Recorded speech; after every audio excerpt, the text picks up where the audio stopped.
Il est 8h43 sur Sud Radio. Vous êtes bien avec nous jusqu'à 10h et tout de suite, c'est la parole au terrain. À Courtine dans la Creuse, commune d'un peu plus de 700 habitants entre Limoges et Clermont-Ferrand, un EHPAD ouvert il y a à peine 10 ans et pourtant menacé de fermeture. Pour quelles raisons et quelles seraient les conséquences sur la commune? On voit ça avec le maire de Courtine, Jean-Marc Michelon. Bonjour monsieur le maire, bienvenue. Bonjour. Bonjour Jean-Marc Michelon et merci d'être avec nous ce matin sur Sud Radio. On parle ici d'un EHPAD quasi flambant neuf, 10 ans depuis son ouverture. Comment expliquez-vous qu'on veuille le fermer et qui souhaite finalement sa fermeture, monsieur le maire? Alors la fermeture, elle est souhaitée par le conseil de surveillance pour des raisons financières. Voilà. Donc le conseil de surveillance de l'hôpital? De l'hôpital de Besson, tout à fait. Et comment explique-t-il justement qu'il souhaite le fermer? Pour quelles raisons? Quel argument mettent-ils en avant? Puisque d'après le conseil de surveillance, l'EHPAD de la Courtine génère un déficit de fonctionnement de 230 000 euros, pardon. Donc voilà, ce sont les arguments que met en avant le conseil de surveillance. Donc des déficits importants. Comment vous réagissez face à cet argument, monsieur le maire? Il suffit, selon vous, à justifier la fermeture de l'établissement, de l'EHPAD qui se situe sur votre commune? Écoutez, de toute façon, le conseil de surveillance n'a pas pouvoir de fermer l'EHPAD de la Courtine, et heureusement d'ailleurs, c'est un conseil de surveillance et son rôle est assez limité. Ensuite, sur le déficit financier, il faut quand même qu'il y ait des preuves, plus de transparence par rapport à ce déficit annoncé. Parce que vous n'avez pas d'explication sur ces chiffres, très concrètement? Et concrètement, on a cette annonce, point. On n'a pas d'où vient exactement ce déficit. Alors on savait que effectivement, ce serait compliqué pour un EHPAD de 40 lits, mais cet EHPAD, lorsqu'il a été construit, ça a été sur un schéma départemental approuvé par le conseil départemental et l'État, donc par l'ARS. Et pour qu'il soit viable, cet EHPAD, il fallait qu'il soit rattaché à une structure hospitalière, en l'occurrence l'hôpital de Besson. Ça, c'est le postulat de départ. Ce n'est pas nous qui l'avons prévu, ce postulat, ça a été prévu, comme je vous l'ai dit, par un schéma départemental.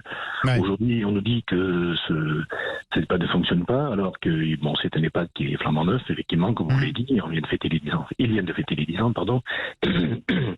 Et il y a des chambres qui sont très adaptées, les personnes âgées sont accueillies dans les meilleures conditions. C'était une petite structure, donc c'est très familial, très très convivial, et avec des gens très à même de s'occuper des personnes âgées. De plus, dans cet EHPAD, c'est un EHPAD de 40 lits, il y a quand même une structure pour les maladies Alzheimer ou apparentées d'une quinzaine de lits. Qui répond aux besoins locaux, quoi. Concrètement, si cet EHPAD venait à fermer, ça voudrait dire quoi? Combien de résidents qui devraient déménager et vers où? Alors aujourd'hui, c'est un peu plus de 30 résidents. Vers où, je ne sais pas, puisqu'ils sont quand même les familles de ces personnes, voire ces personnes elles-mêmes sont libres d'aller où elles veulent. Si c'est pour renforcer le déficit en lit d'Aubusson, c'est pas une solution, surtout que les structures là-bas sont malheureusement vieillissantes, voire vétustes, et puis donc on va les sortir d'un milieu adapté, sécurisé, pour les mettre dans quelque chose qui est vieux, quoi. Donc et puis ça peut pas se faire comme ça. On peut pas transporter des personnes âgées comme on transporte malheureusement du bétail.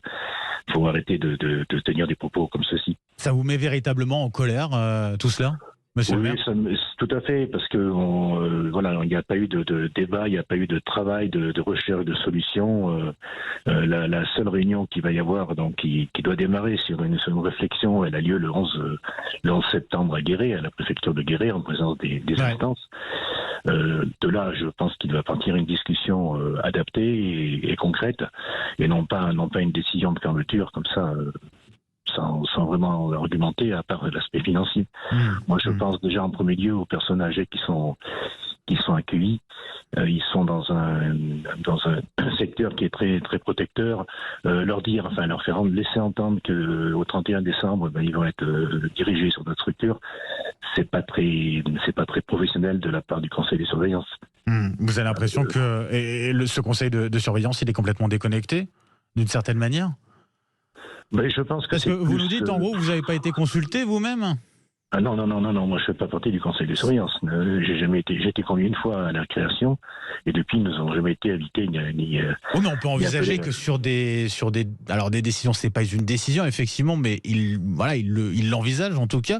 C'est des choses quand même assez lourdes pour une commune comme la vôtre, avec vous nous l'avez dit, des conséquences assez graves potentiellement.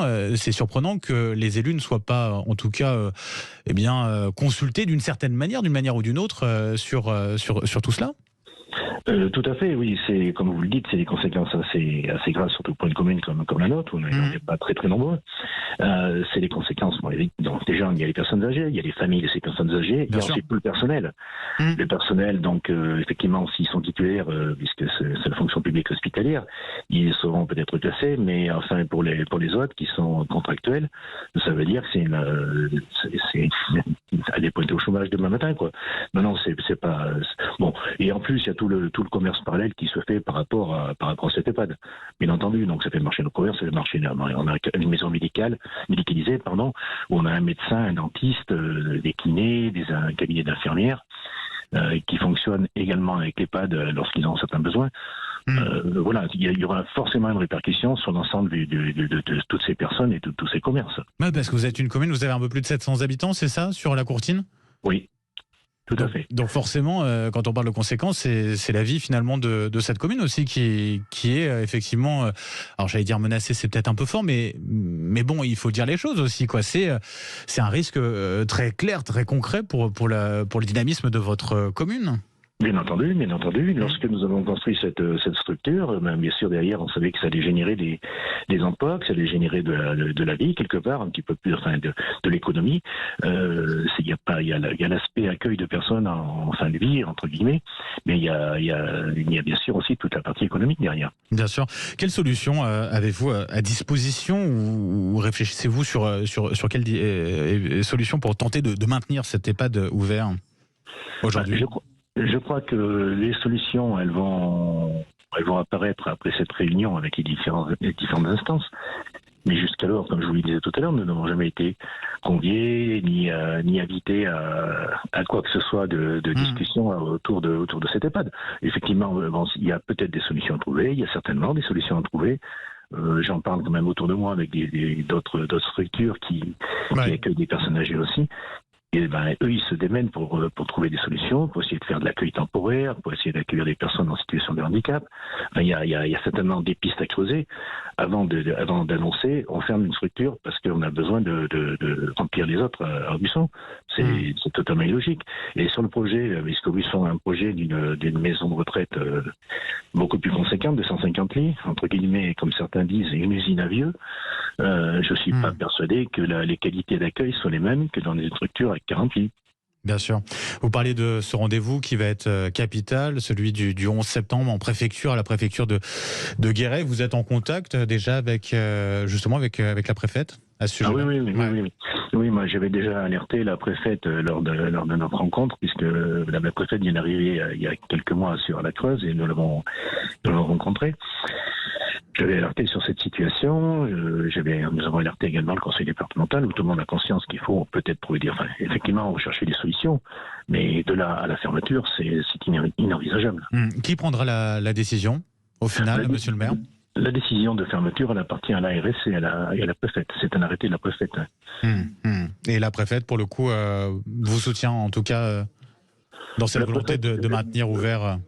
Oui, la préfète m'a dit la dernière fois qu'elle ne signerait pas un arrêté. Elle ne peut pas signer un arrêté comme ça, juste sur une simple décision du conseil de surveillance. Non, on ne ferme pas une structure de 10 ans juste sur une simple décision du conseil de surveillance, parce que c'est une structure qu'ils n'ont jamais trop acceptée depuis sa création.